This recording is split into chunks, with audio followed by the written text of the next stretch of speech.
Buongiorno, in diretta con Focus TG da tutte le nostre province. Andiamo in quella di Vicenza perché c'è stato purtroppo un altro assalto di banditi armati ai danni dei proprietari di una villa. È accaduto a 2 ville. Andiamo da Daniele Garbine e da Simone Squarcina per la parte tecnica. A te Daniele.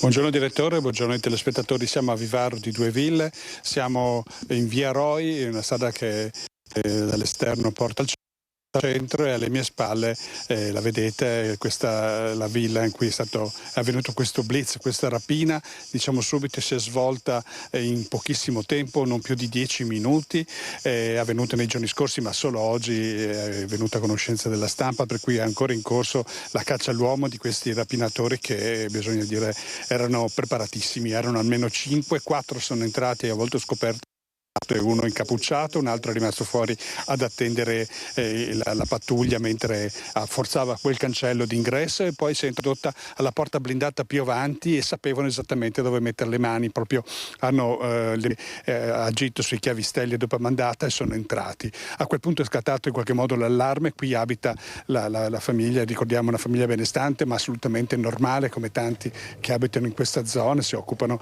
di un allevamento ittico, di una società agricola che e poi uno dei figli e i nipoti.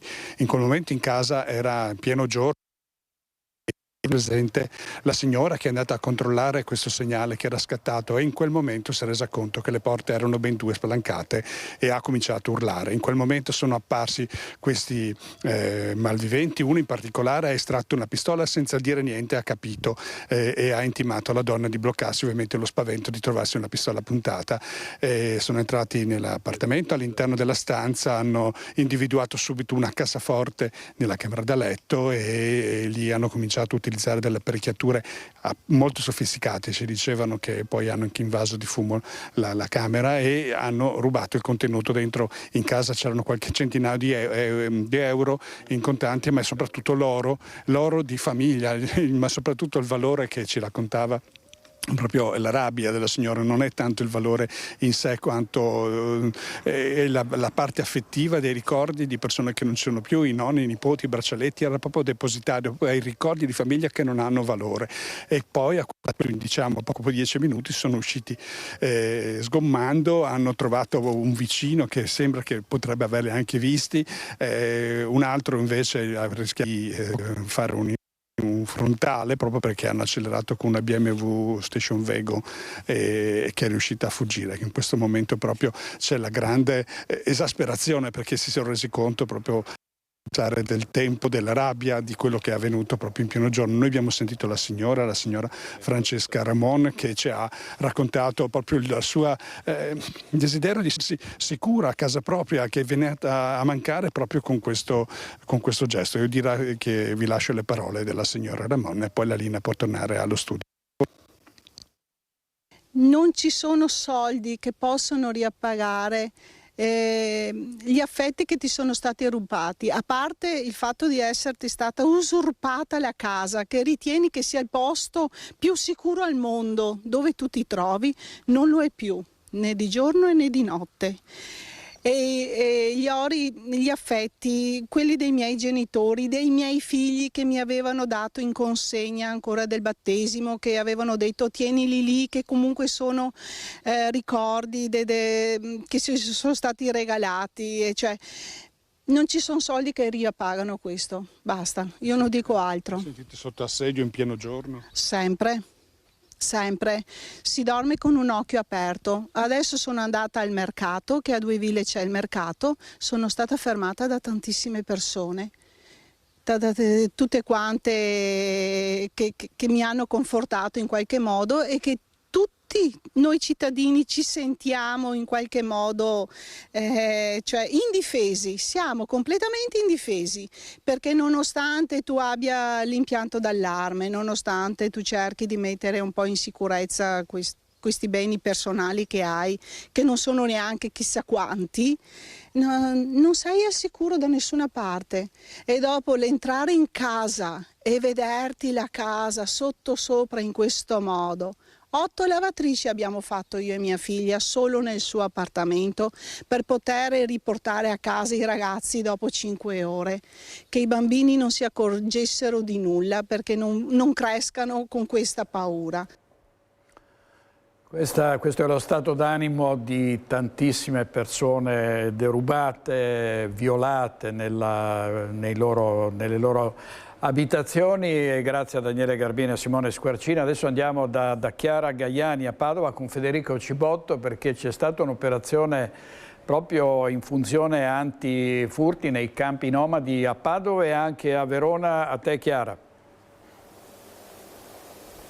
Direttore, buongiorno ai telespettatori. Ti confermo, è proprio lo spirito con cui è stata condotta questa maxi operazione nei campi nomadi, in realtà di 4 città del nord Italia, con Padova e Verona, come tu citavi anche Torino e Milano. In particolare a Verona i controlli si sono concentrati lungo strada Larizza, mentre a Padova nel campo nomadi conosciuto in città come il campo nomadi di Via Longhin in Lungargine, San Lazzaro. Un centinaio i poliziotti presenti, con anche il controllo dall'alto dell'elicottero del reparto volo di Firenze, proprio per mettere una parola fine a tutta una serie di furti che la polizia aveva documentato e monitorato tra settembre 2025 e maggio 2026, che inevitabilmente riportavano al campo nomadi di Via Longhin. Peraltro il 18 luglio è stato anche notificato, pensate, un ordine di custodia cautelare a un residente che è accusato di aver compiuto una rapina ad un rappresentante orafo avvenuta ad Arezzo. Furti non solo in città, furti sulle auto nell'area del campo nomadi, per chi conosce Padova in via Vigonovese ad esempio, oppure nella vicina Noventa padovana, ma anche lungo i caselli autostradali. Infatti tra i vari risultati c'è anche il fermo amministrativo di un'auto che peraltro aveva l'assicurazione scaduta e che è ritenuto responsabile di una serie di furti commessi lungo gli autogrill, lungo l'autostrada A4, quindi a partire da Milano per poi arrivare fino a Trieste, ancora riconducibili al campo nomadi di Via Longhin. Non ci sono zone franche a Padova, queste parole ci ha detto il questore Marco Dorisio, che abbiamo intervistato da poco con il collega Federico Cibotto. Ecco, io ti lascerei proprio con l'intervista che abbiamo raccolto da Padova, poi la linea può tornare allo studio. I controlli che nascono appunto da un'analisi, perché abbiamo verificato già dall'inizio di questo anno ma anche nell'anno passato come numerose attività predatorie commesse in città, quindi parliamo di furti aggravati, furti in abitazioni, furti di autovetture, furti su autovetture, vedevano poi praticamente o quantomeno riconducevano tramite la refurtiva, iPhone con localizzazioni proprio qui al campo nomadi di via Longhin. Quindi siamo andati, abbiamo effettuato un controllo per l'appunto accurato e abbiamo anche trovato sequestrato un'autovettura senza assicurazione, la cui targa risultava essere segnalata a livello nazionale come autovettura utilizzata per commettere reati appunto predatori nelle aree di servizio lungo la tratta autostradale che attraversa praticamente da Trieste fino a Milano. Non a caso poi anche hanno partecipato all'attività gli stessi colleghi della Polizia Stradale per un ultimo episodio recentissimo appena il 21 luglio scorso, dove per l'appunto un'altra auto segnalata a livello nazionale come specializzata nel commettere furti negli autogrill e nelle aree di servizio a Meolo viene intercettata dai colleghi della Polizia Stradale. Anziché ottemperare all'ALT cominciano una rocambolesca fuga quasi fino alle porte qua di Padova, speronando anche l'autovettura di servizio dei colleghi, che poi è divenuta praticamente inservibile. Abbiamo sviluppato la targa ed è intestata ad una persona dimorante lì all'interno del campo nomadi. Un intervento volto un attimo a così monitorare, verificare e far comprendere che c'è lo Stato e che quindi bisogna rispettare le regole, che il faro di riferimento per tutti è appunto che cosa? La legalità, ed evitare che questa zona potesse diventare un enclave, una sorta diciamo di extraterritorialità che non esiste a Padova, e quindi siamo andati in maniera così rinforzata alla luce. Il territorio parla di questi episodi dove poi delittuosi ci riconducevano sempre al campo nomadi di Via Longhin. Così il dottor Marco Dorisio, questore di Padova, microfono di Chiara Gaiani. Vediamo dall'Arena di Verona, per quanto riguarda il blitz della polizia, il campo nomadi in strada Larizza, trovati un motorino e 1,5 kg di gioielli rubati. Al campo di strada Larizza anche un divaricatore idraulico da 11.000 euro rubato ai vigili del fuoco. E sul versante dei furti siamo costretti a rimanere, perché adesso sentiamo Edi Kaliman da Treviso, in via 4 novembre, un appartamento razziato più volte. A te, Edi. Esatto, direttore, buongiorno a te e ai telespettatori. Siamo in viale 4 novembre, proprio alle porte della città, in un condominio, il condominio Carlo Alberto, colpito 5 volte in appena 2 mesi. Sono in compagnia della signora Morena, che ringrazio ovviamente per la sua disponibilità, che racconta un po' cosa è successo e anche il disagio che stanno vivendo, perché i ladri non sono entrati come si può pensare magari dalle terrazze che sono esposte, ma sono entrati da dentro, signora. Buongiorno. Sì, sono entrati da dentro, hanno forzato qua il portoncino e noi abbiamo solo una sbarra per fare in modo che non si entri, ma abbiamo anche la custode, però evidentemente non è bastato, perché sono entrati e hanno aperto la porta senza scasso, hanno avuto qualche chiave, qualcosa che apre tutte le porte. Uno torna a casa, pensa di aver lasciato aperto, cosa quasi impossibile, ma entra e si trova che sono arrivati i ladri, tutto sottosopra, hanno portato via tutto quello che potevano portare, anche la bigiotteria, vabbè. E per cui abbiamo un disagio non da poco, perché ti senti completamente senza nessun tipo di sicurezza, perché hai la porta blindata, chiudi, vai via tranquillamente. Noi eravamo in ferie, il nostro amico è entrato perché dava da mangiare ai gatti, ha trovato la porta aperta. Gli è venuto anche il dubbio, perché ha detto: ho lasciato aperta. Io ho detto: no, ti conosco, tu la porta aperta non l'hai lasciata assolutamente, perché sei una persona responsabile, magari a casa tua l'hai lasci aperta per portare giù le immondizie, ma siamo andati a fare denuncia dai carabinieri e ci hanno detto: avete lasciato la porta aperta. No, la porta aperta non l'abbiamo lasciata, non la lasci mai la porta aperta, specialmente se vai al lavoro o se vai via. Cioè. Movimenti automatici che insomma si è sicuri di quello che si fa, a maggior ragione. Noi facciamo vedere, direttore, con la signora anche il fatto di come sono entrati nell'androne, perché appunto entrati da dentro hanno scardinato la porta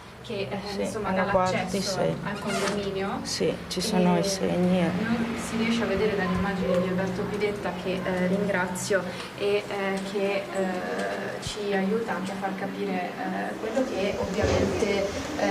quello che ovviamente stupisce, il fatto che comunque la maggior parte di questi furti sono avvenuti durante il giorno. Di giorno, sì, assolutamente di giorno, anche perché il penultimo furto hanno portato via la cassaforte dal muro, da quello che ho capito, e qua ci sono sempre i lavori, ci siamo un centinaio di famiglie e ci sono sempre i lavori. E quando sono venuti da me c'erano i lavori di ristrutturazione della portineria, e si vede che sono passati indisturbati, perché magari uno si veste da operaio e sente rumori e dice: sono i lavori. Sono sempre appartamenti in ristrutturazione, perché sono tanti e c'è un continuo riciclo qua, e purtroppo non te ne accorgi, cioè non vai a pensare che ti stanno rubando. Per cui è un disagio notevole, sì, a parte il danno che ti fanno a livello che ti portano via i ricordi, eccetera, è proprio il fatto che non ti senti sicura, neanche chiudendo la porta su una blindata, che comunque dice una blindata è difficile che la apra, invece no, evidentemente hanno delle chiavi, delle cose che aprono anche qualsiasi tipo di porta. Signora, grazie mille per la sua testimonianza. Direttore, noi ti raccontiamo anche che nell'appartamento qui di fronte a noi sono entrati sempre con lo stesso metodo e addirittura hanno aperto il frigorifero e il congelatore lasciando a marcire sostanzialmente tutte le cose e ovviamente anche bivaccando all'interno dell'appartamento. Non è l'unica cosa che succede, i furti non sono l'unica cosa che accadono in questi giorni a Treviso. C'è stata una spaccata nel quartiere di San Pelaio proprio pochi giorni fa. Vediamo il servizio e poi a te la linea. Ha preso due birre e dopo ha preso le monete, che però dopo, siccome l'hanno preso subito, me le hanno anche portate indietro. E il danno è soprattutto il danno della porta rotta e poi ha fatto la notte in bianco. Comunque insomma niente di che insomma. La spaccata all'Enoteca in centro a San Pelaio è avvenuta nella notte tra giovedì 30 e venerdì 31 luglio. L'autore, identificato in poche ore dalla polizia, è un 26enne del Burkina Faso, residente a Treviso, già con precedenti a proprio carico. È stata una residente del condominio di proprietà della diocesi a dare l'allarme. Una signora che vorrei anche ringraziare, non so, una delle signore che mi hanno detto, ma non ho capito bene, perché poi dopo io sono stato fagocitato da questo, poi ho guardato le immagini e poi hanno risalito, perché poi tra l'altro lui è tornato indietro e quindi l'hanno preso perché è ripassato in bicicletta e l'hanno beccato. Ah, quindi subito dopo? Ma allora sì, io quando sono arrivato lui era già in questura. Fondamentali per l'identificazione sono state le immagini delle telecamere interne che hanno documentato anche il metodo usato per sfondare una delle porte. Con il tombino che ha rimesso anche al suo posto, una persona educata l'ha rimesso al suo posto. Cioè si chiama spaccata, mi hanno spiegato i poliziotti, perché i vetri sono antisfondamento, ma cede la parte del sostegno, i profili che sostengono il vetro si staccano, quindi viene giù il vetro. È stato un minuto. L'Enoteca è aperta da quasi 25 anni e frequentata da tanti clienti abituali. Uno di questi aveva perso un gettone poi ritrovato nelle tasche del ladro. Un gettone l'avevo trovato per terra, l'avevo messo sopra la cassa, se qualcuno poi me lo reclamava, poi me l'ero anche dimenticato lì e mi hanno chiesto se era mia, sì, ho detto ce l'avevo in cassa, ma era una roba così che probabilmente un cliente l'aveva come si dice, perso. Facendo le pulizie l'abbiamo recuperato, l'abbiamo tenuto lì, poi su quelle cose che ti restano lì se non te le ricordi più, però comunque ce l'avevo io, sì.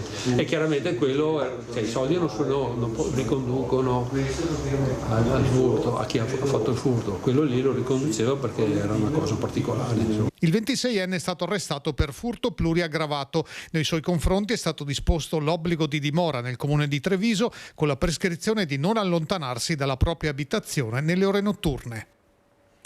Servizio di Mirko Cavallin, il collegamento in diretta grazie a Edi Caliman e Alberto Pivetta, il collegamento da Treviso sui 5 furti. Andiamo avanti con i nostri registi Andrea Basso e Tony Esposito con i furti, in questo caso quelli del carburante ai danni di un'azienda di trasporti di Giavera del Montello. Il titolare ha lanciato l'idea di una raccolta firme e anche il Comune ha dato un sostegno e si è impegnato a rinforzare i controlli con le telecamere. Una raccolta firme per intensificare i controlli, ma soprattutto per chiedere delle telecamere pubbliche in varie zone buie.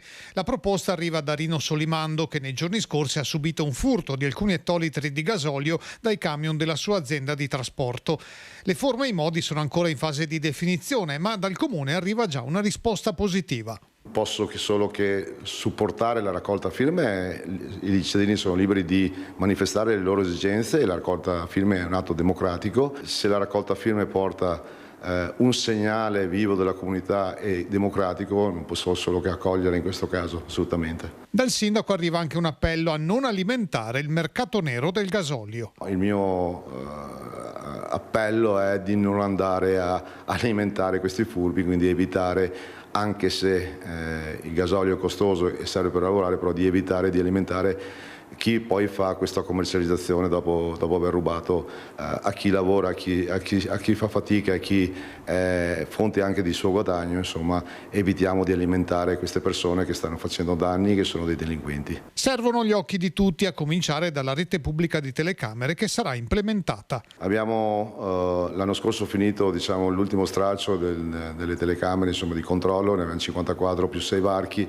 Chiaro che sto lavorando con le forze dell'ordine, come l'ho anche scritto, per andare a coprire più punti, perché comunque per quanto possiamo anche lavorare sempre qualcosa manca e vorremmo intensificarla. La zona industriale di Cusignana è a ridosso del casello della Pedemontana, potenziale via di una rapida fuga, come già accaduto anche in territorio vicentino. Secondo il sindaco, i controlli devono sfruttare tutta la tecnologia esistente sul territorio. Non si risolve solo con le telecamere pubbliche, che sono fondamentali, ma se abbiamo anche l'aiuto delle telecamere private che vanno ad dare delle informazioni in più alle forze dell'ordine, magari riusciamo a essere più performanti. Quindi noi sicuramente faremo la nostra parte come amministrazione, però faccio l'appello che lavoriamo di comunità, che secondo me riusciamo a essere più diretti, più rapidi e a risolvere il più possibile queste brutte situazioni.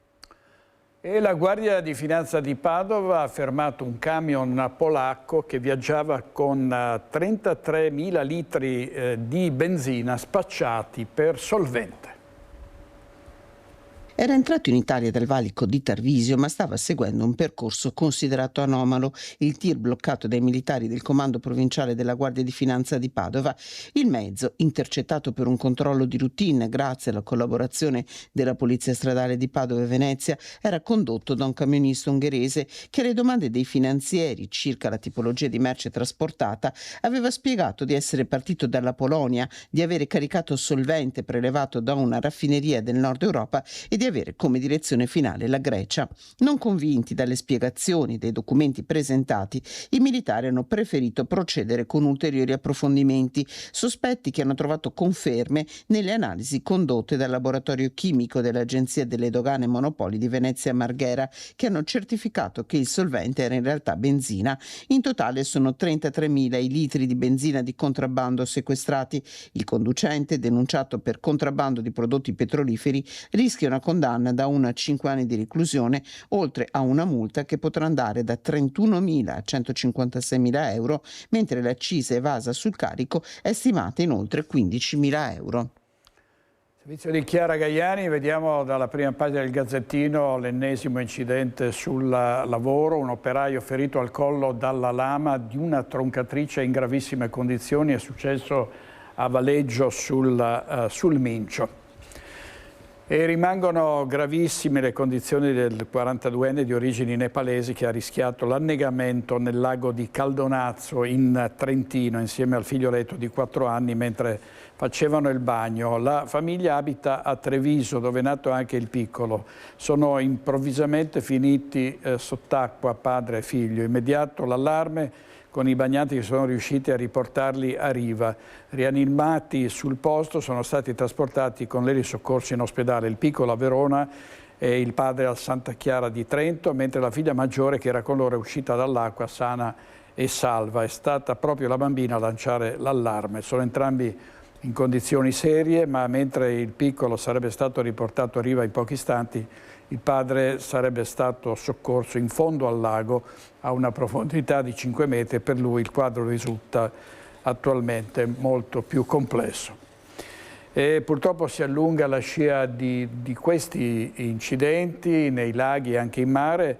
In mare a Bibione un bambino di 3 anni è stato salvato e rianimato nella zona del Lido del Sole all'altezza della torretta 5 bis, mentre il piccolo di 5 anni soccorso ieri resta in terapia intensiva.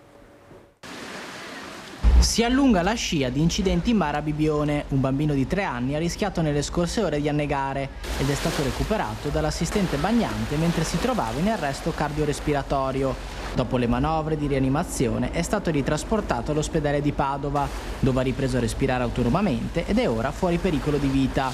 Solo nella giornata di lunedì, invece, un altro bambino di 5 anni era stato rianimato dopo una grave sindrome da annegamento. È ancora ricoverato in terapia intensiva in prognosi riservata, ma le sue condizioni sono in miglioramento e non sarebbe più in pericolo di vita. 2 episodi ravvicinati che hanno spinto il presidente del Sindacato Italiano Balneari del Veneto, Lorenzo Braida, a lanciare un appello. Da tempo succedeva che non ci fossero 2 eventi così ravvicinati riguardanti delle creature di 5 anni, insomma. Questo ci fa pensare che l'approccio del nuovo turismo, diciamo, che si sta affacciando sulla costa adriatica sia diverso rispetto allo scorso anno. I mercati di provenienza fanno riferimento al mercato tedesco, ma le famiglie di fatto, pur arrivando dalla Germania, hanno origini diverse. Questo fa sì che abbiano anche un approccio diverso con l'acqua. Non sono sicuramente abituati al mare. I genitori purtroppo si fidano delle possibilità dei bambini che magari vanno in difficoltà, la gente è tanta, non ci si accorge, è un bambino piccolo, sta presto ad andare in arresto cardiaco, bevono e ci si accorge che è già tardi. E tante volte i bambini sono in acqua e i genitori stanno a scrollare il telefono sotto l'ombrellone. Quindi siamo molto, molto attivi, molto attenti, ma anche molto preoccupati. Sul doppio salvataggio è intervenuto anche il presidente della Regione Veneto, Alberto Stefani, che ha elogiato la professionalità e la prontezza dell'assistente bagnante, sottolineando il ruolo decisivo delle prime manovre di rianimazione. Un ringraziamento anche alla macchina dei soccorsi, dal SUEM 118 all'ospedale di Padova, definita dal governatore una catena salvavita capace di fare la differenza. Servizio di Federico De Ros della nostra redazione di Udine. Torniamo alla tragedia di ieri di Montecchio Precalcino, un ragazzo di 19 anni che ha perso la vita in piscina durante una gara in apnea con i suoi amici. In segno di rispetto e dolore la piscina oggi rimane chiusa. È quanto scritto sul foglio affisso all'esterno del cancello dell'impianto in via Venezia a Montecchio Precalcino, dove è avvenuta la tragedia. Leonardo Cortese, 19 anni, nativo di Rovereto, è morto dopo essersi tuffato nella piscina più grande di questa struttura, oggi deserta. Un silenzio assordante dopo le urla di ieri, le prime quelle dell'amico con cui Leonardo sempre stesse gareggiando per gioco in una prova di apnea. Inutili tutti i tentativi di rianimarlo una volta ripescato il corpo e la corsa disperata all'ospedale in eliambulanza fino al pronto soccorso di Vicenza. Con l'intervento dei carabinieri di Thiene, la procura ha disposto l'apertura di un fascicolo di indagine per omicidio colposo contro ignoti. Il pubblico ministero Hans-Röderik Blattner è giunto sul posto per verificare il contesto in cui è avvenuto il dramma. Leonardo sembra avesse attraversato l'intera vasca sott'acqua dopo essersi tuffato, poi un malore o un altro evento gli ha impedito di riemergere. Per accertare la causa esatta della morte sarà necessaria l'autopsia, la cui autorizzazione ufficiale è attesa a breve. Resta il dolore e lo sgomento per gli amici e i familiari di Leonardo scomparso in un contesto gioioso e rilassato dopo essersi diplomato al liceo scientifico Galileo Galilei di Trento, dove risiedeva. Si trovava in vacanza in zona da alcuni parenti che risiedono a Villa Verla.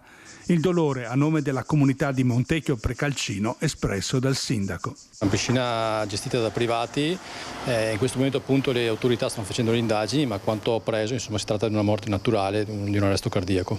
Purtroppo quando accadono questi fatti le parole da dire sono veramente poche, se non che da parte mia e da parte di tutta la comunità di Montecchio ci stringiamo attorno ai familiari di questo ragazzo che è venuto a mancare in modo così improvviso in un momento di serenità.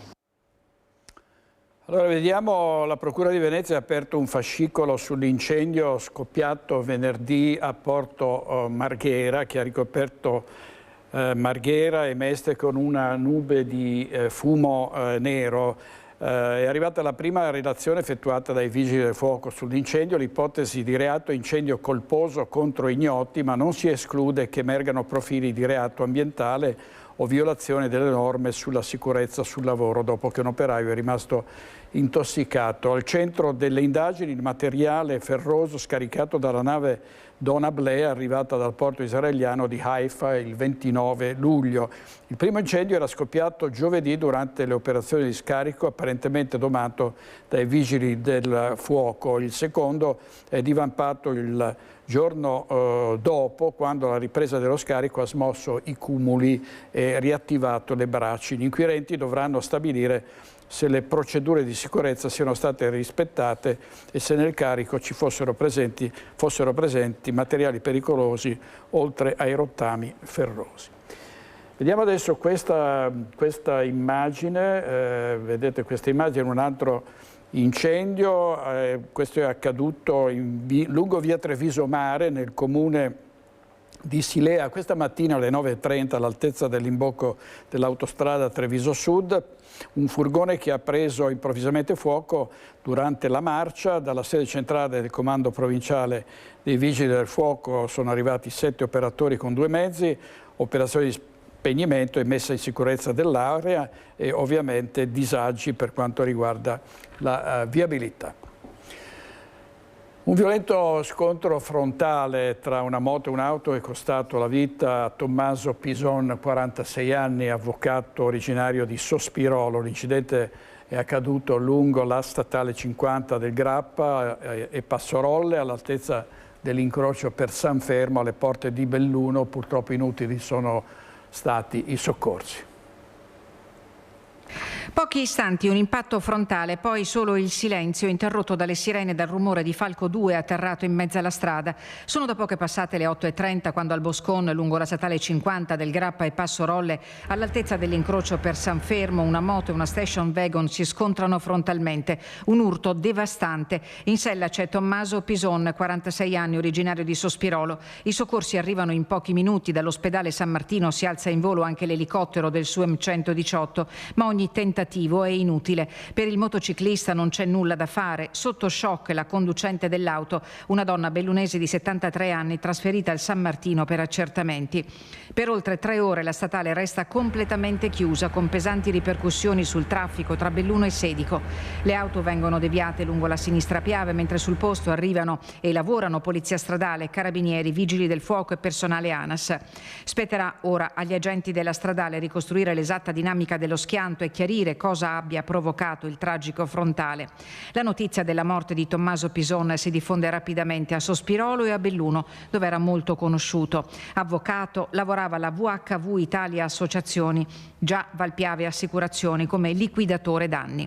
Faceva parte anche del direttivo del Centro Studi per la Montagna Sospirolese. Aveva appena comprato la moto, racconta con commozione il presidente Michele Schiocchet. Tommaso Pison lascia i genitori e un fratello. Servizio di Tiziana Bolognani, un bollettino di guerra, quello degli incidenti, un altro è avvenuto ad Aviano, un altro motociclista di 61 anni è stato trasportato all'ospedale di Udine dopo un violentissimo impatto con un'auto. Lo schianto, poi il volo contro il parabrezza dell'auto e la corsa in elicottero verso l'ospedale. È quanto accaduto in mattinata a Glera, frazione di Aviano, dove un motociclista di 61 anni, residente a Gaiarine, è rimasto gravemente ferito nello scontro con un'auto. L'incidente è avvenuto intorno alle 11:30 in via Viola. Secondo una prima ricostruzione, una vettura con a bordo 2 coniugi di Aviano, durante un'immissione, non avrebbe dato la precedenza alla moto che proveniva da Montereale Valcelline in direzione Aviano. L'impatto è stato violentissimo. Il Centauro è stato sbalzato contro il parabrezza dell'auto, sul lato del passeggero, per poi ricadere sull'asfalto. Le immagini, realizzate dalla nostra troupe, giunta sul posto pochi minuti dopo l'incidente, mostrano i mezzi distrutti e i soccorsi immediatamente al lavoro. Sul posto sono intervenuti ambulanza, automedica e lì soccorso e 2 pattuglie della polizia locale di Aviano che hanno effettuato i rilievi e regolato il traffico. Il 61enne è stato ritrasportato in gravi condizioni all'ospedale di Udine. Secondo le prime informazioni, fortunatamente non sarebbe in pericolo di vita. La passeggera dell'auto, sotto shock dopo aver assistito all'impatto, ha accusato un malore ed è stata accompagnata all'ospedale di Pordenone per accertamenti. Illeso invece è il conducente della vettura. La dinamica è ora al vaglio della polizia locale di Aviano. Ci sono ovviamente conseguenze giudiziarie per i responsabili di omicidio stradale, come nel caso di un di un anziano coinvolto nello scontro a Pieve del Grappa che costò la vita a un giovane motociclista. Ha patteggiato un anno di reclusione per omicidio stradale, pena sospesa il 74enne di Crespano di Pieve del Grappa che il 24 aprile dello scorso anno, mentre era al volante del suo fuoristrada, si scontrò contro un giovane motociclista, Giacomo Bologna. Il ragazzo avrebbe compiuto 21 anni un mese dopo lo schianto, avvenuto subito dopo la curva in via San Pancrazio a Crespano, mentre il ragazzo stava rincasando. Un urto tremendo, era stato egli trasportato in condizioni disperate al Cafoncello di Treviso. 4 giorni dopo il suo cuore smise di battere, una morte che toccò sia la comunità di Possagno, dove viveva con i genitori, che quella di Pieve, dove era ben voluto da tutti. Studente al 3° anno di ingegneria, diplomato al liceo classico Brock, indirizzo quadriennale, era stato scelto per un progetto legato allo studio dell'intelligenza artificiale. Oggi, con il patteggiamento, si chiude la vicenda giudiziaria a carico dell'anziano conducente, ma Giacomo resta nei cuori di chi lo conosceva, attivo nel gruppo giovani della parrocchia di Fietta di Paderno del Grappa, sempre pronto ad aiutare il prossimo, un membro importante della comunità del piccolo paese trevigiano. Di Vanessa Banzato, e poi ci sono dei casi veramente inspiegabili quando incidenti possono essere provocati da chi procede contromano. Non è la prima volta che si verifica un caso del genere nel Bassanese, nel caso specifico in via Parolini a Bassano del Grappa. Non è la prima volta che vi mostriamo immagini del genere, nonostante tutte le segnalazioni presenti, c'è ancora chi imbocca contromano via Parolini, una delle arterie principali di Bassano, a oggi percorribile solo in direzione sud-nord, con doppia corsia, una che porta in Viale delle Fosse verso nord, la seconda in via Remondini verso ovest. L'ennesimo contromano è stato segnalato da un nostro telespettatore che si è trovato davanti l'auto attorno alle 9 del mattino e per fortuna non è successo nulla, si è riusciti a rimediare senza incidenti, ma puntualmente o in auto o in bicicletta c'è chi imbocca la strada nel senso di marcia contrario. Basti pensare alla ciclista uccisa qualche anno fa, travolta mentre percorreva la via appunto in direzione contraria. Residenti e cittadini hanno più volte segnalato la pericolosità del rettilineo che porta in centro città e intanto si resta in attesa della realizzazione del tanto discusso Piano Mar, progetto di riqualificazione urbana e viaria della zona est di Bassano, bloccato da decenni. Il piano prevede la sistemazione dell'area tra la stazione ferroviaria, via delle Fosse, via Parolini, con la prospettiva di far tornare quest'ultima a doppio senso di marcia, come era un tempo. Questo sarebbe possibile con la creazione di una strada parallela alla ferrovia per alleggerire appunto il traffico di via Parolini. Ma intanto la circolazione lungo questa arteria resta a unico senso, non c'è niente da fare. Il numero degli incidenti aumenta in tutte le province. Vediamo a Vicenza nei primi 6 mesi dell'anno un forte aumento rispetto al 2025. Aumentano gli incidenti stradali in città. In base ai dati raccolti dalla polizia locale, da gennaio a giugno di quest'anno sono stati 376 contro i 341 del primo semestre del 2025 e 3 dei quali mortali.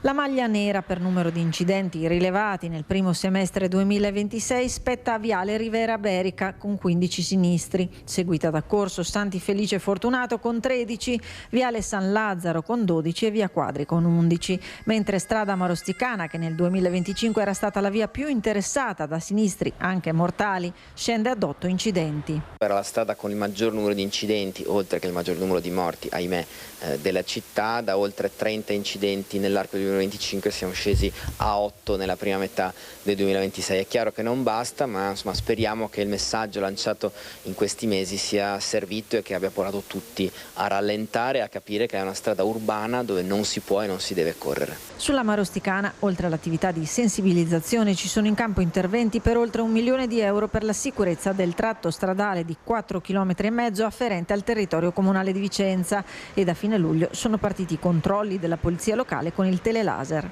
La nostra presenza come polizia stradale ha il primo intento di essere prevenzione, perché questa è la cosa principale.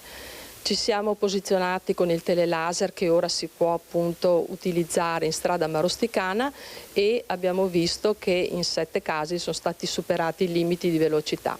Tra le cause principali dei sinistri rilevati dagli agenti risulta la perdita del controllo del mezzo, le mancate precedenze o i cambiamenti di direzione, tutte riconducibili al comune denominatore, spiegano dal comando di strada Soccorso Soccorsetto, della distrazione, di cui l'appello ad una maggiore attenzione in strada. Stiamo attenti perché è incredibile che nonostante le nostre auto siano sempre più sicure, frenino sempre meglio, in condizioni di sempre maggior sicurezza, gli incidenti, in particolare quelli mortali, continuano ad aumentare.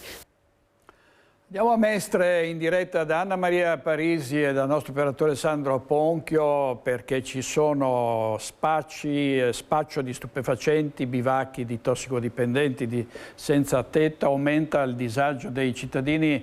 A te Anna Maria.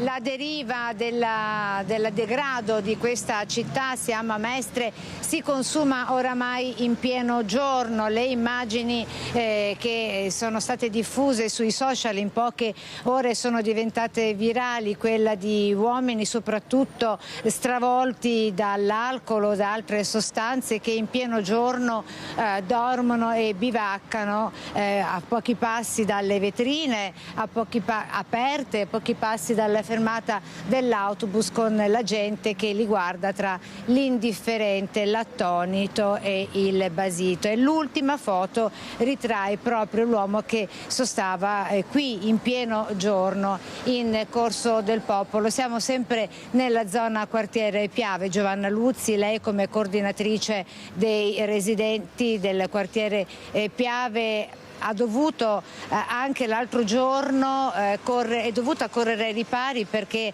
ha temuto per la sua incolumità. Cos'è successo? Perché nella zona Piave c'è la lì, io normalmente vado verso sera a fare la spesa, ma era circondato lì dai pusher seduti sia a destra che a sinistra. Tra loro chi mi ha già minacciata di tagliarmi la gola, quindi sono entrata dentro, ho fatto la spesa, erano ancora lì, ho chiesto di uscire dalle porte secondarie, quindi sono uscita dal retro, a parte che nel retro ce n'erano due che stavano spacciando, quindi insomma mi sono protetta così. Purtroppo la situazione è un degrado che dura 24 su 24 e non è solo un degrado umano, perché se guardiamoci attorno qui i portici del Corso del Popolo, che erano i più nuovi di Mestre in realtà, sono luridi per terra, c'è una schifezza unica, incrostati, ma neanche se andiamo nelle casbe troviamo questa schifezza qui.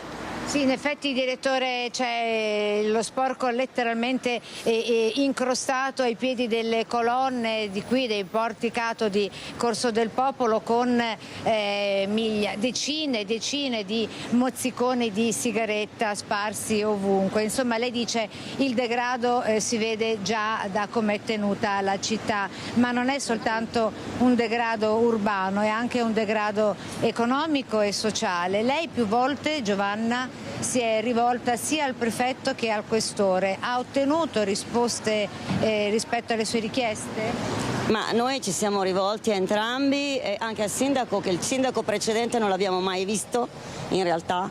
E il problema è che noi rispettiamo i loro desideri, per cui segnaliamo sempre, cerchiamo di segnalare, io convinco tutti anche a denunciare, però purtroppo non basta più, non c'è più limite, la situazione è gravissima. E non sappiamo più veramente cosa pensare e cosa poterci inventare per uscire da questo degrado che, ripeto, è 24 ore su 24, non c'è più un'ora in cui uno possa stare tranquillo. Ecco direttore, per concludere, prima di restituirti la linea, ti anticipo che con Sandro Ponchio abbiamo condotto un'inchiesta proprio in attesa del collegamento tra i residenti della zona, ed è emerso come su una decina di persone interpellate più della metà abbia subito un furto, un'aggressione, uno scippo o più tentativi anche di aggressione. Quindi questo è il termometro che ti parla di come questa città effettivamente faccia sentire i residenti poco sicuri. Giovanna, io la ringrazio e noi ci sentiamo anche prossimamente, perché lei comunque purtroppo, dico, rispetto alla cronaca continua a denunciare cosa non va anche sui canali canali social. Grazie a voi, ci vediamo alla prossima. Io continuo a essere sul territorio con coraggio e sperando di rimanere in vita. Giovanna, però non possiamo concludere un collegamento con questa speranza, certamente sarà così, mi raccomando lei però agisca sempre con prudenza e chiami sempre anche le forze dell'ordine. Questo è lo stesso appello che lanciamo anche a chi dovesse trovarsi in difficoltà e ringrazio Giovanna Luzzi del coordinamento residenti quartiere Piave con Sandro Ponchio per la parte tecnica. Ti restituisco la linea, direttore. Grazie Anna Maria Parisi e Sandro Ponchio. Un degrado che in buona parte è legato a un inadeguato controllo dei flussi migratori anche nelle città del Veneto. Ne abbiamo parlato ieri sera anche in riferimento all'assedio di Ceuta, l'enclave spagnola in Marocco, dove sono arrivati migliaia di marocchini. In parte sono tornati, anzi in buona parte sono tornati indietro, ma si teme una nuova ondata per il prossimo 15 agosto. Sentiamo cosa ha detto ieri sera a questo riguardo, anche riguardo al governo italiano che ha bloccato il trattato di Schengen, Roberto Marcato, consigliere regionale della Lega. In Europa di fronte a temi come questi l'Europa di fatto non esiste, lo si vede anche in questa occasione, però credo che il dato politico vero sia che al di là del perché questi marocchini sono arrivati a migliaia dove sono arrivati, il dato politico vero è che sono stati respinti tutti. E fa specie perché io forse avevo capito male, ma per decenni la sinistra ci ha sempre spiegato che a prescindere dalle motivazioni, se scappano da guerre o meno o per motivi economici, l'accoglienza è un dovere. Soprattutto poi se si arriva via mare, il salvataggio, la prima accoglienza e poi la gestione anche futura è un dovere. I porti aperti sono un obbligo e quindi tutto ciò che non va su questo versante è drammaticamente negativo. Cioè, vedere che questo presidente spagnolo, che è considerato uno dei totem europei della sinistra imperante, che in 24 secondi rimanda a casa tutti senza tanto preoccuparsi del perché, del per come, del se stava male, si stava bene, se avevano bisogno o meno. Abbiamo visto scene drammatiche anche di bambini rimpatriati. Questo mi lascia molto, molto perplesso. Dopodiché per anni abbiamo sentito che ogni volta che c'era un morto in mare il morto veniva addebitato al governo di turno, ovviamente se di centrodestra, altrimenti no. E qua di morti in mare ce ne sono stati tanti, ma c'è un silenzio assordante delle sinistre europee. Allora vorrei capire, cioè se arrivano marocchini in un enclave, va bene, ciapparli a sberle, mandarli a casa. Se arrivano a Lampedusa invece bisogna accoglierli, fare il primo soccorso, tenerli qua, preoccuparsi poi di una gestione per anni, assorbirsi tutti i costi, tenerli nelle città che sappiamo poi che fine fanno, perché lo vediamo tutti i giorni. Cioè, vorrei capire questo, perché il dato politico vero è questo e su questo c'è un silenzio. Così Roberto Marcato ieri sera a Focus. Intanto a Treviso proseguono i lavori per l'installazione delle barriere antidegrado e antibivacchi al Parc dal Negro.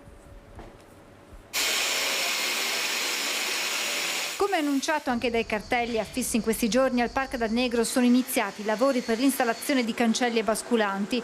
Nei 2 ingressi alle auto saranno collocate le barriere, così come nell'unico accesso pedonale. In questo modo potrà entrare solo chi ha l'abbonamento o il biglietto per parcheggiare.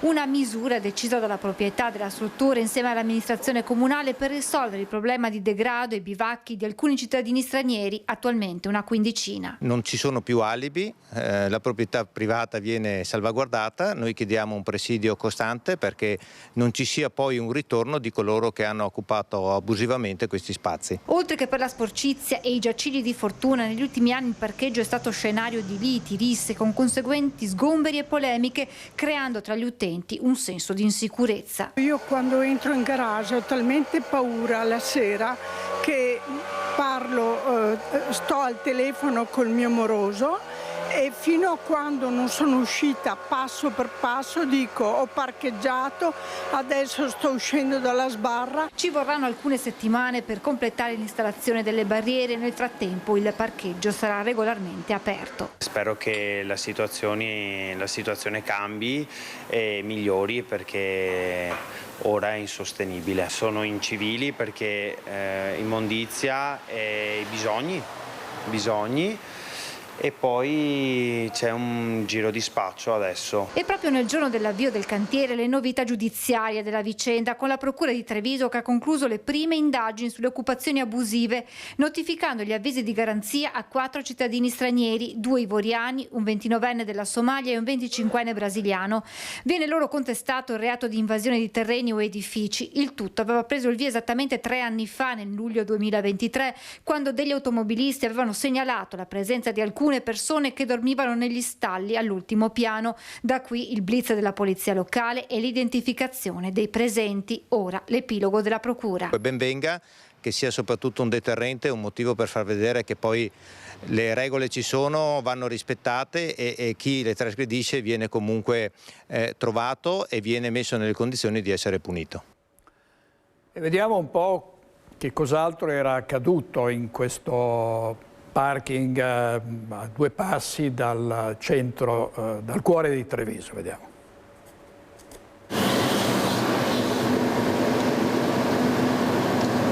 Nonostante l'arrivo degli operai per l'installazione delle barriere, agli ultimi piani del Parque del Negro ci sono ancora alcune persone che hanno ricavato qui il proprio giaciglio dove trascorrere la notte. La presenza dei bivacchi è evidente non solo dalle coperte, dagli effetti personali lasciati tra gli stalli, ma anche dai rifiuti abbandonati, dalla sporcizia, per non parlare delle deiezioni. Lo sa bene chi parcheggia o lavora qui. Prima erano 5-10 persone e adesso sono quelli che sono, in più si trovano escrementi, pipì, cioè l'aria è irrespirabile e anch'io che faccio pulizie diciamo che è una bella impresa tutti i giorni anche per il mio stomaco e per quelli che ci arrivano. Hanno rimosso anche i cestini perché c'erano siringhe, a parte bottiglie e compagnia, però più che altro tante siringhe. Spesso gli idranti del sistema antincendio vengono utilizzati per pulire gli spazi dagli escrementi o per l'igiene personale, il bucato. Qui invece allineate una accanto all'altra delle bottigliette usate per raccogliere l'urina. Ma nel corso degli anni questi piani sono stati scenari anche di episodi di violenza, liti e risse, l'ultima in ordine di tempo domenica tra 2 uomini. Uno avrebbe morso al braccio l'altro staccandogli un pezzo di pelle. Il ferito sarebbe stato costretto a rivolgersi alle cure del pronto soccorso. L'allarme è arrivato anche ai carabinieri, ma quando i militari del radiomobile sono arrivati in via Venier, dei protagonisti nessuna traccia. E così al tema del decoro si aggiunge quello della sicurezza. Mi faccio accompagnare e ho le mie tra parentesi armi per difendermi perché non si sa mai. E anni fa mi è successo con un italiano addirittura in pieno giorno, insomma, che si è tirato fuori gli attributi pensando di farmi anche paura. Il che non è successo, però da quella volta là sto molto attenta, insomma. Un'escalation che ha portato a diversi blitz delle forze dell'ordine e sgomberi, con le conseguenti polemiche e tensioni come quelle di qualche settimana fa con la manifestazione di Django in risposta al sit-in di Prima i Trevigiani. Al momento sono una quindicina le persone che continuano a dormire tra il quinto e il sesto piano, per le quali il sindaco Conte ha intenzione di trovare una soluzione dignitosa, visto che molti di loro lavorano. La maggior parte di chi dormiva qui, sapendo dell'avvio del cantiere, ha lasciato la struttura di via Venier. Qualcuno probabilmente ha trovato una sistemazione alternativa al parcheggio dell'Appiani, dove da qualche giorno sono state installate le sbarre all'ingresso. Tra una corsia e l'altra del parco infatti sono aumentati giacigli, coperte e cuscini, lasciati in attesa che le temperature scendano per potervi tornare. Servizio di Francesca Bozza a Torreglia nel Padovano, un diverbio che è finito in un brutale pestaggio, ha avuto la peggio un 47enne albanese. Il brutale pestaggio è finito proprio qui a ridosso di un notissimo locale nel centro di Torreglia, dove nel pomeriggio di domenica i carabinieri della compagnia di Abano Terme hanno bloccato un 39enne nordafricano che stava brutalmente colpendo con calci e pugni un uomo steso a terra. Erano le 16:30 circa quando al 112 è arrivata una richiesta di aiuto. Secondo le prime indagini, il diverbio sarebbe partito a qualche centinaio di metri di distanza dalla piazza a causa di un banalissimo sguardo. Dalle parole si sarebbe passati ai fatti e ad avere la peggio è stato un 47enne albanese che vive ad Abano, finito al pronto soccorso con 2 costole rotte e contusioni varie, dimesso con una prognosi di 45 giorni. Con il nordafricano arrestato in flagranza con l'accusa di lesioni personali aggravate, altre 2 persone. Uno di loro è stato identificato. Si tratta di un moldavo di 47 anni, residente a Vigonza, denunciato per rissa. Un episodio di una violenza gratuita su cui anche il sindaco Marco Rigato vuole fare piena luce. L'intenzione mia, insomma, è di approfondire la questione per capire quali sono i motivi di quanto è accaduto e se nel territorio di Torreglia in questo momento magari circolano situazioni che vanno attenzionate dal punto di vista della sicurezza. Le indagini continuano con l'esame delle immagini registrate dalle telecamere della zona. Il territorio è videosorvegliato, tra l'altro proprio un anno e mezzo fa avevamo installato anche dei nuovi apparati e le forze dell'ordine hanno fatto richiesta di accesso alla videosorveglianza. Il 39enne arrestato, già noto alle forze dell'ordine, dopo essere stato posto agli arresti domiciliari, è stato trasferito al carcere 2 Palazzi di Padova. L'uomo era infatti già stato affidato in prova ai servizi sociali, prova che domenica pomeriggio è stata violata. E a Campomarzo torniamo sulla violenta aggressione che è stata commessa da uno straniero irregolare in Italia che è stato espulso e che era armato di coltello. È un uomo di origini pakistane di 38 anni irregolare in Italia, il protagonista dell'aggressione domenica scorsa avvenuta ai danni di un suo connazionale a Campomarzo. La vittima, un 41enne ferito al collo da un'arma da taglio, aveva denunciato l'accaduto e descritto il suo aggressore ai poliziotti della questura. Proprio una squadra delle volanti ha individuato poi il sospetto, che si trovava in possesso di una dose di hashish e di un coltello a serramanico con lama di 8 centimetri. Negando di averlo usato, l'uomo ha però ammesso l'aggressione. Per questo è stato denunciato per lesioni personali aggravate e porto abusivo di armi o oggetti atti ad offendere. Vista la sua presenza irregolare sul territorio nazionale, nei confronti del 38enne è stato emesso un provvedimento di espulsione del prefetto, seguito dal suo accompagnamento e trattenimento al centro di permanenza per il rimpatrio a Gradisca di Isonzo. Abbiamo ancora un servizio, mi pare, su stupefacenti, droga e armi. Sentiamo. A notarli è stato un passante che ha allertato il 112, 4 giovani della zona che con fare sospetto si aggiravano nel parcheggio seminterrato vicino all'ufficio postale di Piazza Medaglie d'Oro a Vittorio Veneto. Quando i carabinieri arrivati sul posto li hanno perquisiti, hanno trovato addosso al gruppetto 74 grammi di hashish suddivisi in dosi, un bilancino di precisione e 2 coltelli a serramanico. I 4 ragazzi sono stati per questo denunciati a piede libero alla Procura della Repubblica. Di spaccio di stupefacente dovranno rispondere un 18enne e una 22enne, entrambi italiani con precedenti alle spalle. Di porto abusivo di armi o oggetti atti ad offendere invece un pregiudicato 24enne straniero e una 20enne italiana, anche quest'ultima già nota alle forze dell'ordine. Allora, vediamo il caso Cappellari, il cronista che si era praticamente inventato un attentato. Vediamo la notizia che ha dato il giornale di Vicenza questa mattina. Dopo il caso Cappellari, il sindaco di Enego cancella Sigfrido Ranucci, che doveva venire a presentare un libro nei prossimi giorni. Il sindaco di Enego ha detto adesso il paese è sereno. E sulla giustizia riparativa vediamo cosa dice l'avvocato di Cappellari, Roberto Rigoni Stern. perché la giustizia riparativa sembra essere la strada possibile in questo caso davvero sconcertante. C'è un giovane giornalista che si è fatto un attentato da solo. Vediamo. Chiarire la posizione di Adriano Cappellari, questo evidentemente in una logica collaborativa. Credo che ci sia spazio per collaborare e per poter definire quanto prima questa vicenda.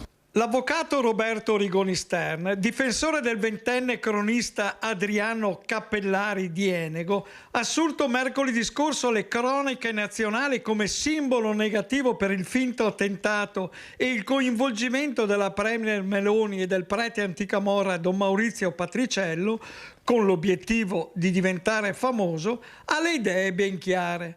A breve incontrerà il PM Alessia Grenna, con la quale valutare uno schema di giustizia riparativa per recuperare il ragazzo nell'ottica dello spirito della Costituzione. La giustizia riparativa non cancella i reati di incendio, calunnia, simulazione di reato, procurato allarme e truffa ai danni dello Stato, né sostituisce il processo, ma offre a Cappellari un percorso riabilitativo parallelo fondato sull'assunzione di responsabilità, sul dialogo e la ricomposizione del danno provocato alla comunità. Il percorso di giustizia riparativo, che è una novità del 2022 introdotta dalla ministra Cartabia, potrebbe rappresentare per il ragazzo l'occasione per il processo di ricostruzione della fiducia.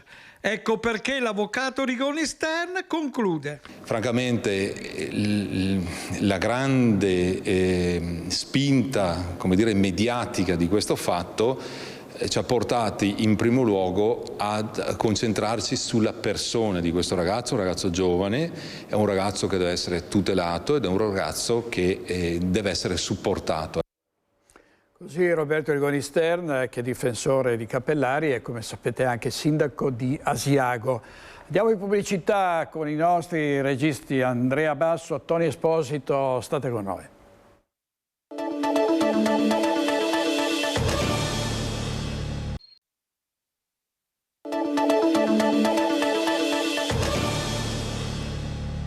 Caro benzina, la crisi energetica, i condizionatori d'aria che vanno avanti a manetta e anche tanti blackout. Questa mattina è rimasto completamente al buio il paese di Solagna. Sentiamo Monica Smederle. Vai. Siamo a Solagna con il sindaco Stefano Bertoncello. Oggi 8 ore di stacco di corrente, c'è un intero paese senza energia elettrica. Insomma, considerate anche le temperature di questi giorni, sarà una giornata difficile per Solagna, sindaco. Sì, sarà una giornata difficile, era un lavoro programmato che andava fatto, è un lavoro Enel, ovviamente non è un lavoro del comune, è un lavoro però che ci permetterà di avere un paio di chilometri di linea interrata e quindi di media tensione, e quindi ci toglieranno una decina di tralicci, che per noi comunque è una cosa importante. Poi in più ovviamente verranno anche asfaltate tutte le strade dove c'è stato fatto questo lavoro. Capisco che è ovviamente un bel problema, specialmente di questi giorni che abbiamo le temperature molto alte, ma questo noi non potevamo prevederlo, che oggi e che in questi giorni, perché è un lavoro ovviamente programmato qualche giorno fa, qualche settimana fa, andava fatto, e quindi chiediamo a tutti di portare un po' di pazienza. Non saranno le 8 ore per cui abbiamo scritto, insomma, perché quelle sono il tempo massimo, ma io presumo che poi alla fine sarà un lavoro di 4 o 5 ore. Come si è organizzata la gente e poi anche le attività produttive, ovviamente? Allora, sono stati tutti avvisati per tempo, ovviamente, quindi qualche attività ha chiuso, ne ha approfittato per fare una mezza giornata di ferie, e qualcuno con dei gruppi, insomma, è riuscito a fare lo stesso. Quindi penso che poi alla fine, insomma, ripeto, il disagio sarà della mezza giornata, non di più. C'è anche una casa di riposo, è stata messa comunque in, tra virgolette, sicurezza, con un gruppo elettronico. Assolutamente sì, c'è il gruppo elettrogeno, loro comunque ce l'hanno, anche il gruppo di continuità, in modo tale, perché potrebbe succedere un guasto in qualsiasi momento, quindi indipendentemente da oggi. Quindi no, la casa di riposo è stata avvisata ancora giorni fa per tempo, e quindi non ho notizie di disguidi finora. Senta Sindaco, gli operai stanno lavorando, li vedete alle nostre spalle, la previsione è di un ritorno della corrente per le 16 di oggi. Allora, sulla carta sì, quello è diciamo il tempo massimo. Loro dicono che se non ci sono problemi sembra che non ci siano problemi e quindi io penso che nel primo pomeriggio l'energia elettrica ritorni. Carenza di energia elettrica ma anche di acqua potabile persino in montagna. Andiamo a Belluno da Fabio Fioravanzi. A te Fabio. Crisi idrica non è un problema soltanto della pianura, ma si verifica anche in montagna. Nel Bellunese alcuni comuni più in crisi degli altri, a Belluno un'ordinanza del sindaco, ma parliamo con chi l'acqua la gestisce. Com'è la situazione? La situazione possiamo considerarla pari a quella del 2022. Il 2022 è stato un anno molto siccitoso, è stato per noi un'esperienza molto importante perché è quella che ha avuto i minimi storici da quando SIB, prima GSP, gestisce il servizio idrico integrato e quindi è stato l'anno proprio di difficoltà. Quindi le portate, quelle alla sorgente, sono paragonabili a quelle del 2022. È chiaro che dal 2022, con l'esperienza del 2022, abbiamo fatto molti interventi soprattutto sulla misura dell'acqua e la costruzione dei distretti su dove poter gestire e controllare l'acqua in ingresso e l'acqua in uscita. Lei ci ha detto che siamo in una situazione di giallo, quindi per fortuna ancora non di grave difficoltà. Quanto è importante il comportamento responsabile dei cittadini nell'utilizzo dell'acqua potabile? Questo è fondamentale perché abbiamo il giallo, vuol dire che siamo già in difficoltà, ma il gestore riesce ancora con delle manovre per equilibrare i vari sistemi acquedottistici e interconnetterli con quelli che magari hanno ancora risorsa alle spalle. Il cittadino è fondamentale che abbia un comportamento come dire, di buon padre di famiglia e non si abbia uno spreco, soprattutto durante il giorno in cui si possono buone pratiche sono il non lavare le macchine quando non serve, piuttosto che innaffiare gli orti, i prati, tutte le villette, abbiamo i prati inglesi ormai durante il giorno, ma si tende come dire, a limitare questi sprechi, soprattutto nel momento in cui c'è il massimo consumo. Per fortuna non ci sono ancora zone senza acqua e lei ha detto che però un termometro, tra virgolette, un qualcosa di percepibile da tutti è il fatto che abbiamo 3.000 fontane. Sì, non proprio 3.000, siamo tra le 2.000 e 2.500 fontane. Stiamo monitorando anche quelle. Da un paio d'anni i comuni hanno passato, a parte 2 comuni, tutti gli altri hanno passato le fontane in gestione a SIB e quindi noi le monitoriamo, le abbiamo in gran parte installato anche i misuratori di portata e abbiamo installato anche i rubinetti. Quindi la buona pratica è aprire e chiudere le fontane con i rubinetti. È chiaro che ci sono delle fontane ornamentali, fontane che hanno una sua storia e anche un aspetto turistico che facciamo fatica a chiuderle, parlo quelle dei centri storici, dei centri storici. Quindi sì, noi faremo di tutto per il modo di chiudere queste fontane e soprattutto installare il rubinetto su tutte le fontane dove è possibile, perché su certe fontane non è possibile installare il rubinetto. Un'ultima cosa, nel territorio servito da SIB, qual è la zona più in difficoltà e quella invece che sta meglio, giusto per fare i due poli opposti? Beh, allora, siamo in difficoltà ormai da diverse settimane nella zona di Arsie. La zona di Arsie, sia la zona lago che la zona di Arsie è in difficoltà. Stiamo lavorando per interconnettere dei due diversi sistemi per portare l'acqua tra un sistema all'altro, però là abbiamo già utilizzato anche diverse volte le autobotti per riempire i serbatoi. Diciamo che Arsie è il più attenzionato in questo momento. E invece quello che non desta preoccupazione, che vi lascia tranquilli? Allora, non c'è nessuno che non ci lascia tranquilli. Diciamo che la parte alta della provincia, forse con i temporali estivi, con i temporali che passano velocemente anche la sera, sta soffrendo meno.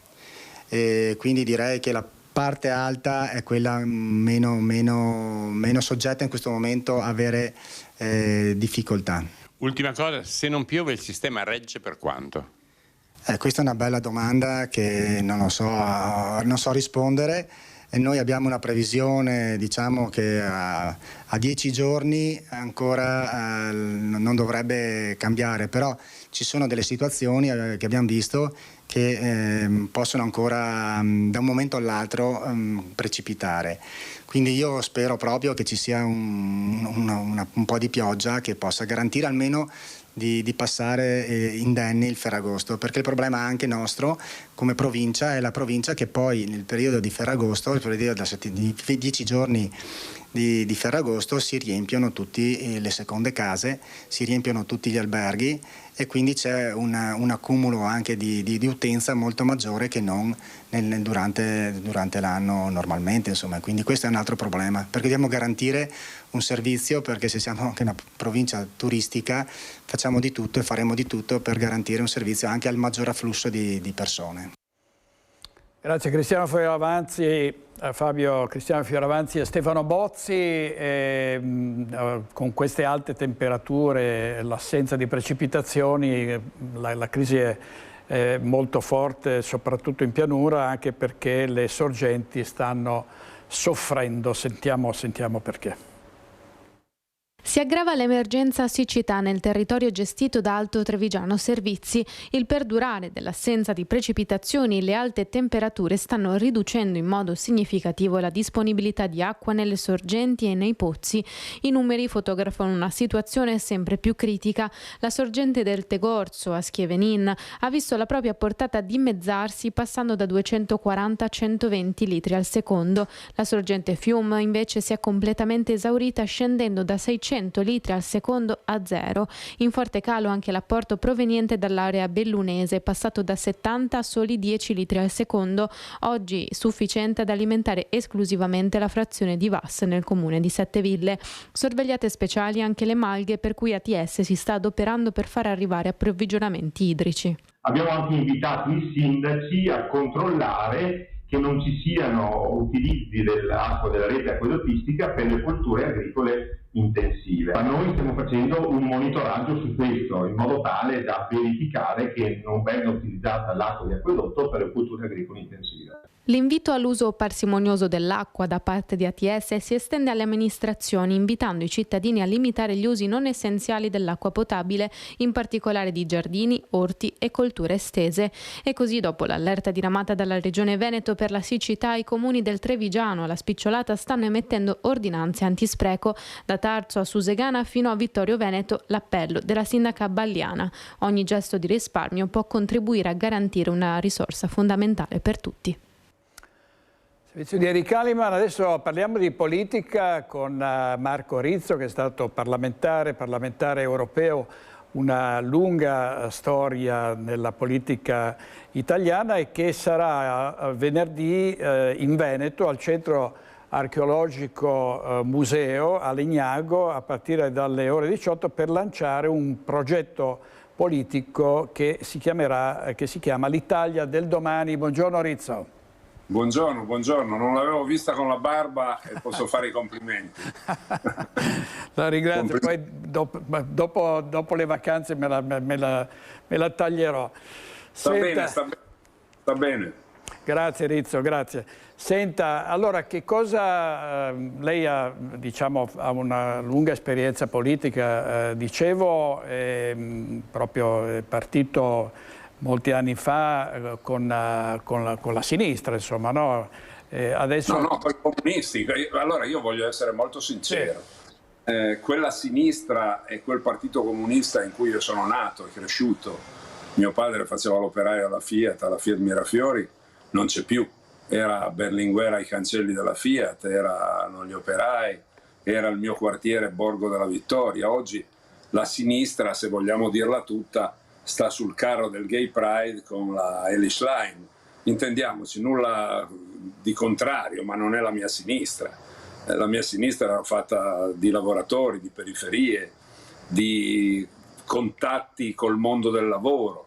Oggi il mondo è cambiato, hai una sinistra che sta nelle zone diciamo dei ricchi, vogliamo dirla così, hai una sinistra che è completamente slegata da quelle che sono le vicende quotidiane della gente, la sicurezza, l'immigrazione, il lavoro. Anche dal punto di vista internazionale, poi lasciamo perdere, sono per dare soldi all'Ucraina la sinistra, sono per stare con le banche, con la NATO, con l'Unione Europea, insomma non è la sinistra mia e quindi non sono più di sinistra. Non è che la destra sia molto meglio, perché sulle questioni fondamentali più o meno fanno le stesse cose. Quindi, forte di questa analisi, dico che bisogna sperimentare un'altra prospettiva e forse far tornare a votare la gente in questo modo.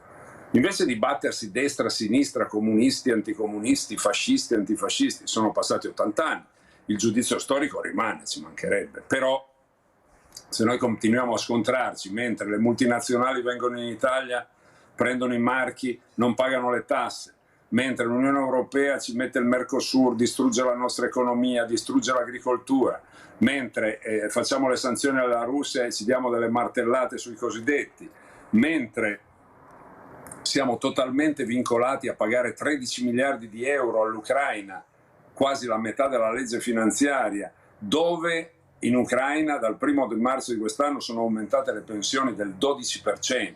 Ecco, tutte queste cose messe assieme non mi fanno battagliare tra destra e sinistra, sono più o meno tutti d'accordo su queste cose, questo è il problema, ma vorrei unire la classe media che precipita verso il basso con i lavoratori, tutti, quindi col 95% del popolo italiano, per l'Italia del domani, ha detto lei il titolo, per l'Italia del domani, cioè avere un domani per il nostro paese e quindi un conflitto verticale popolo contro elite. Questo è quello che spiegherò in maniera un po' più articolata venerdì questo alle ore 18 a Legnago, in provincia di Verona, quindi è da lì che parte un po' una archeologico in via Fermi 10.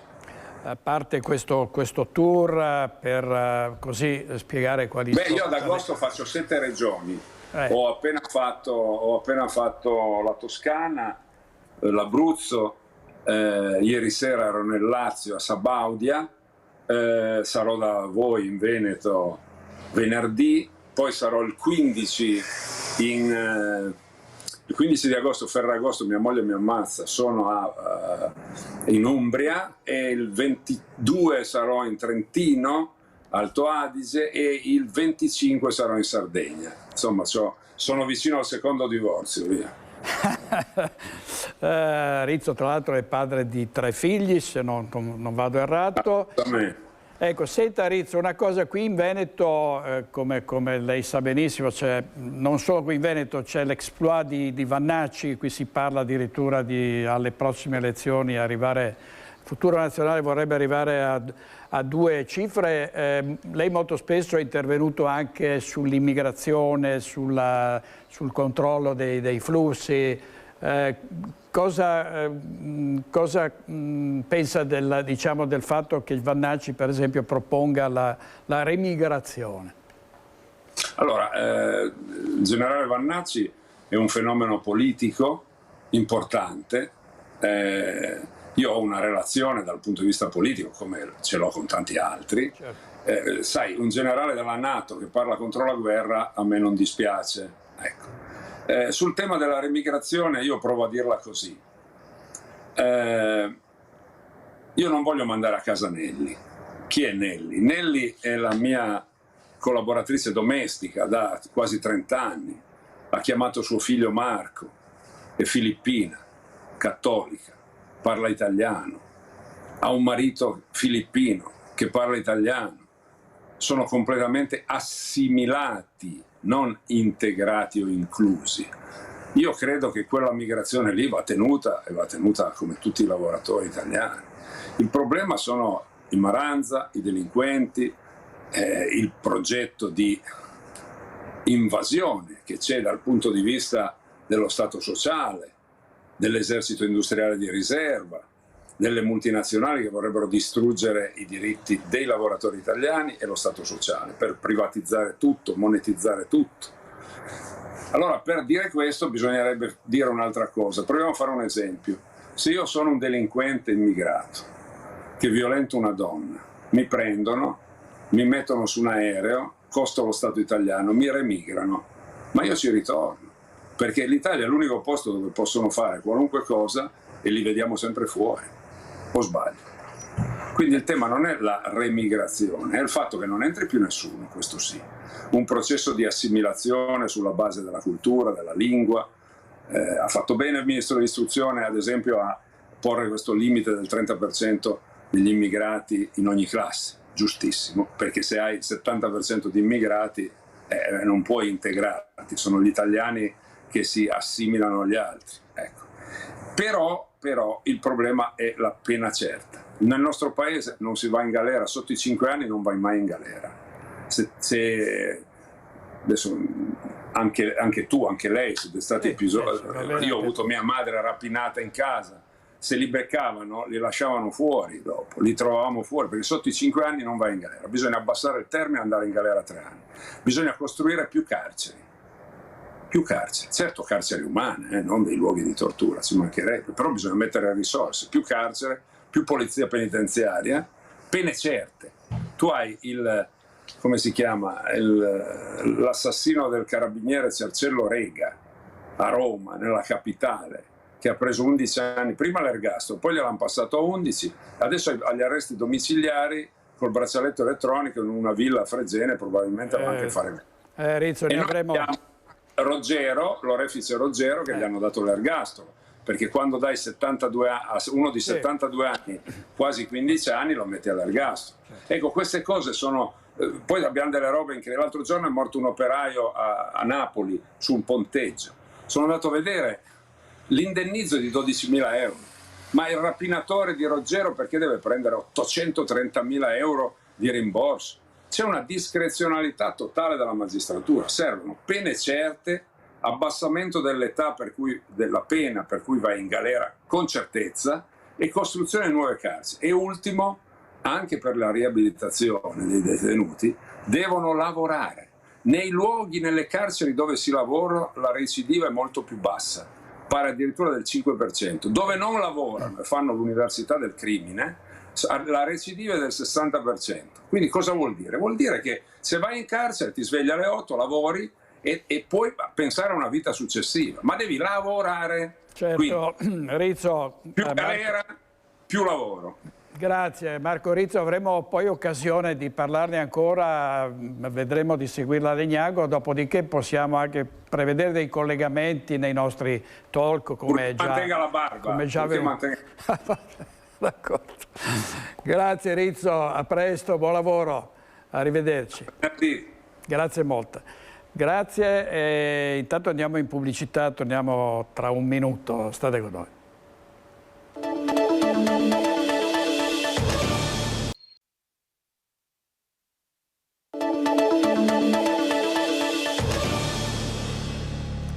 Una storia che riguarda gli animali, noi siamo pet friendly, dopo l'appello lanciato dalla nostra emittente, in poche ore la proprietaria della cagnolina affetta da cataratta ha chiuso la raccolta fondi. Sono stati trovati i soldi necessari per l'intervento. Sentiamo.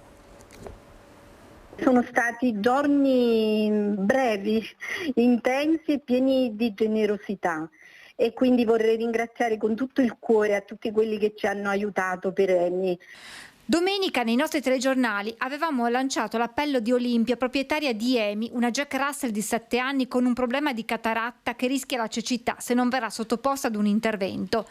La sua padrona aveva spiegato di essere in cassa integrazione e di avere difficoltà a coprire completamente le spese per l'operazione, 1.750 euro oltre ai costi dei medicinali. Da qui l'idea, insieme alla figlia che l'ha aiutata con la piattaforma, di lanciare una raccolta fondi online. Gli appelli sui social e l'intervista alla nostra emittente hanno smosso gli animi di molti in una gara di solidarietà che ha portato in pochi giorni a chiudere la raccolta per aver raggiunto la cifra necessaria. Hanno condiviso tutta la loro generosità con noi e ci hanno dato tanto sostegno, quindi hanno dimostrato tanta solidarietà.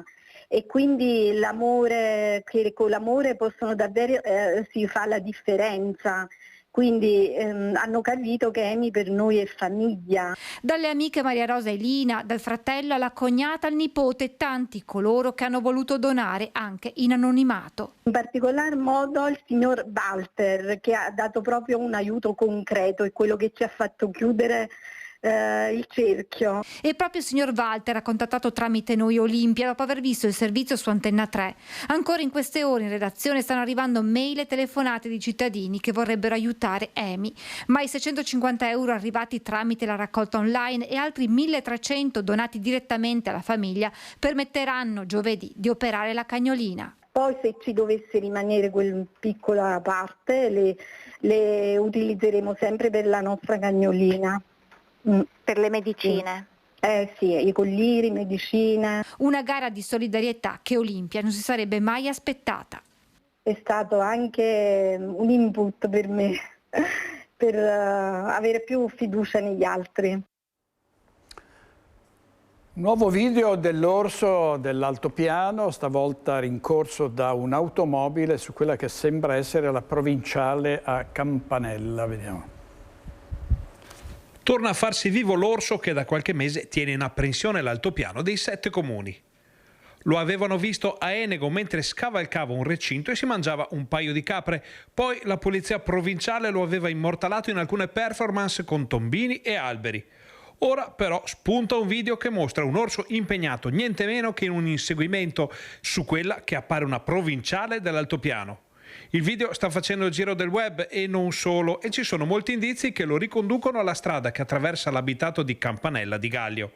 Il sindaco Marinella Sambugaro sta raccogliendo informazioni sul caso ed è stata coinvolta anche la provincia che da tempo segue ogni spostamento dell'orso nelle sue scorribande altopianesi. Al momento appare plausibile che l'inseguimento sia avvenuto proprio a Gallio, ma questo metterebbe tutta la faccenda sotto un'altra luce. Ad agosto, infatti, con l'altopiano strapieno di gente, con la prospettiva di vedere altri turisti salire nei prossimi giorni, la presenza di un giovane orso confidente sulle strade del comprensorio appare quantomeno fuori luogo. È bene dirlo, si tratta di un esemplare che non ha mai creato problemi, ma qualcuno potrebbe pure esporre delle perplessità, e poi non è detto che sia lo stesso orso. Quel che si sa è che c'è un grosso animale che viene inseguito da un automobilista su quella che pare proprio una strada di Gallio o dintorni, e che poi l'animale si arrampica verso il bosco e tanti saluti. Ce n'è a sufficienza per una bella storia ferragostana in altopiano, di quelle che rimbalzano sui social, appassionano tutti e fanno arrivare curiosi e turisti. Almeno si tornerà a parlare di orsi e lupi in un'area che troppo spesso si è sentita abbandonata dalle istituzioni alla mercé dei grandi predatori.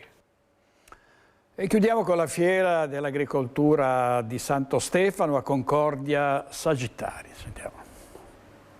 È un momento strategico e anche molto difficile, perché noi ci troviamo in una situazione come emergenza idrica che con le previsioni che abbiamo veramente dobbiamo centilliginare l'acqua. Così l'assessore regionale Bond sulle sfide nell'agricoltura del cambiamento climatico, con la drammatica crisi a causa della prolungata siccità che sta mettendo a rischio la sopravvivenza delle aziende agricole e la disponibilità delle eccellenze alimentari del territorio. E dobbiamo pensare anche nel prossimo futuro, anche se le ricadute ci saranno fra 2 o 3 anni, a creare degli invasi non tantissimo impattanti, ma invasi che possono accumulare dell'acqua. Ne ha parlato nel corso della 5 giorni di eventi della 47esima Fiera Nazionale dell'Agricoltura di Santo Stefano.